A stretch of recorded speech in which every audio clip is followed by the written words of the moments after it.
So, yan po mga boss, ang XRM125. Ang gawin po natin sa video na ito mga boss ay magpapalit po tayo ng Pronciac Energy Job. So, ito po mga boss, i-unbox mo natin ito mga boss. Tapos, magpalit po tayo ng oil seal at dazzle mga boss. Okay? At sundan nyo ang video na ito mga boss dahil step by step ituturo ko sa inyo ang tamang pagkabit ng oil seal na hindi po masira mga boss. Tapos, yung sukat po ng oil, kung anong kailangan ng oil ay kabit natin dito ay lagay natin sa ating pong Pronciac mga boss. Okay?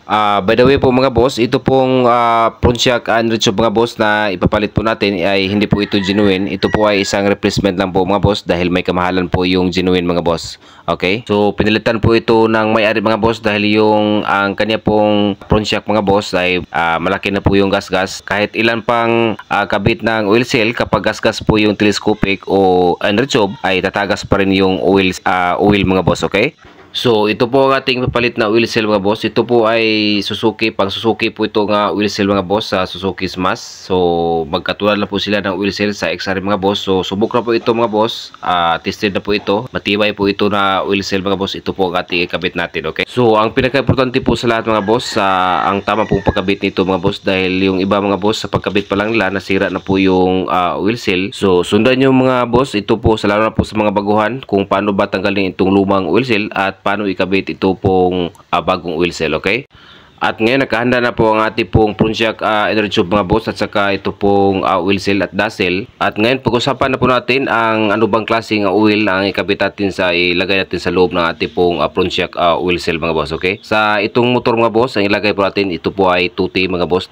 Pero depende na po sa inyo kung anong klase mga boss. Pero sa motor na to mga boss, 2T po ang ilagay natin dahil po itong motor mga boss ay lubak-lubak po yung dadaanan niya. Tapos ay minsan mag-sideline po siya pa panghabal-habal mga boss. Dahil itong 2T mga boss medyo makapal to. So, mas mabuti po, 2T po yung ilagay natin, lalo na po sa dadaanan ninyo, lubak-lubak po mga boss, tapos mag-sideline po siya maghabal-habal. So, ang mas ma-recommend ko po sa inyo, ito po ang 2T yung gamitin mga boss. Ang pork oil po mga boss, mas okay po yung pork oil mga boss, lalo na po sa mga motor na pag-service lang, tapos yung hindi po lubak-lubak yung dadaanan mga boss, okay?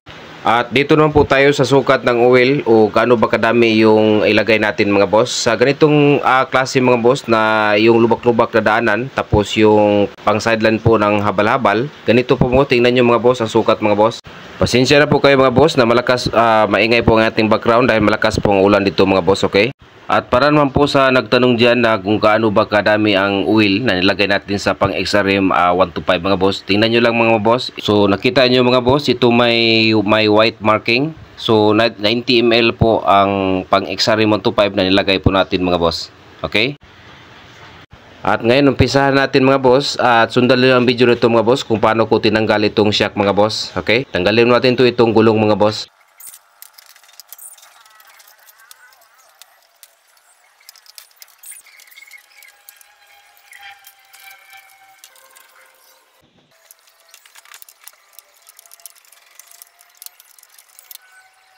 So, dito sa panggitna na bolt mga boss, hindi po natin tinanggal lahat mga boss, niluwagan natin, okay?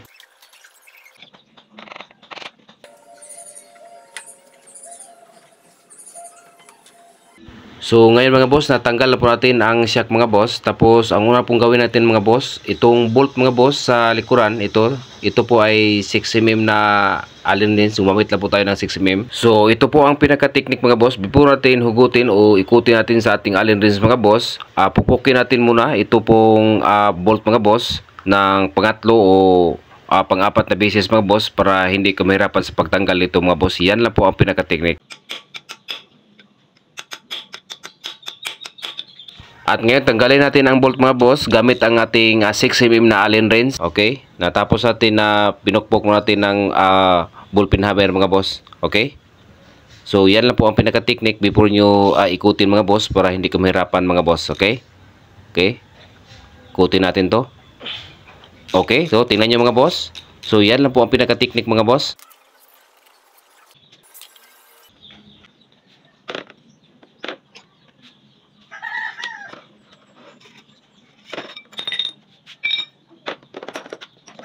So So ito po lahat ang mechanism sa loob ng ating front shock inner tube mga boss. So ito mga boss, linisan natin to dahil sa pagpalit po nating bagong inner tube ay itong sa loob mga boss, ibalik na po natin to lahat mga boss. Okay, linisan natin to mga boss. Okay, next mga boss, tanggalin natin itong dust seal at saka oil seal mga boss. Sundan nyo lang ang video na to mga boss kung paano ko ito tinanggal.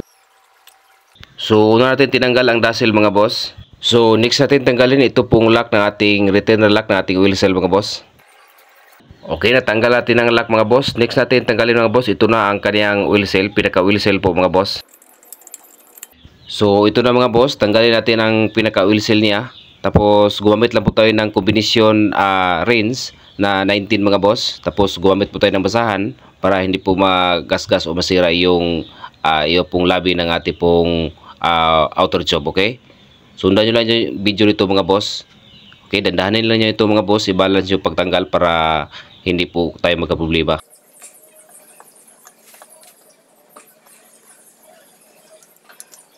So nakita nyo mga boss, ganyan lang po kasimple magtanggal ng ating oil seal sa front shock sa XR125 mga boss. At ngayon mga boss, linisan to natin lahat para mag-assemble na po tayo, okay?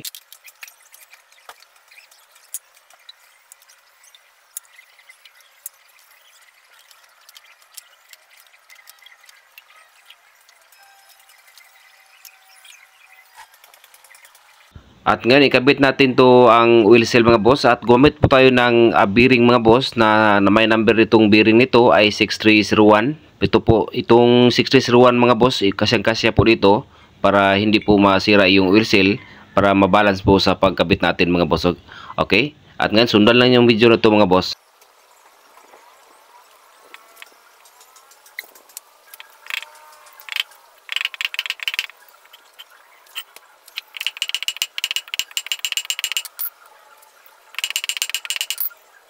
Okay, nakabit natin ang oil seal mga boss. So next natin ikabit mga boss itong retainer lock.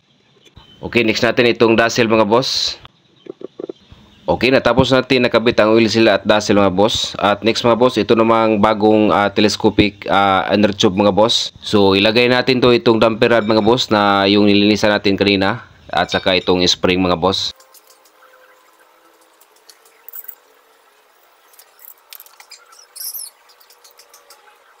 Okay, nalagay na po natin ang lahat ng mechanism sa loob ng ating inner tube mga boss. At ngayon i-assemble natin to mga boss. Okay. So ang next mga boss, ibalik natin ang bolt na tinanggal natin kanina na ginamitan po natin na 6mm na Allen wrench. Itong bolt mga boss, lagyan nyo ito ng teflon or lagyan nyo ito ng gasket oil mga boss. Okay. At ngayon ibalik natin ang bolt mga boss.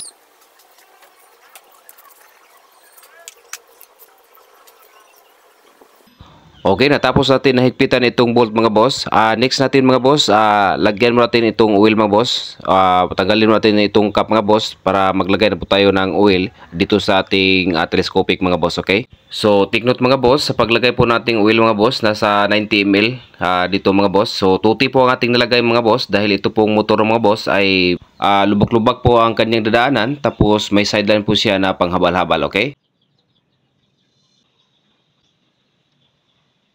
So, nalagay na po natin ang 90 ml na tuti mga boss. Tapos, ipam nyo ito mga boss before nyo lagyan ng takip mga boss. Okay, natapos natin na pa mga boss. At ngayon, i-assemble natin ito mga boss. At ilagay natin itong cap mga boss. Okay, natapos na po natin mga boss. At yan lang po ating kabuang video mga boss. Okay, tingnan nyo mga boss, napaka-smooth na. At yan lang po ating kabuang video mga boss at maraming salamat sa inyong panood at God bless. Ingat po sa pag-DIY.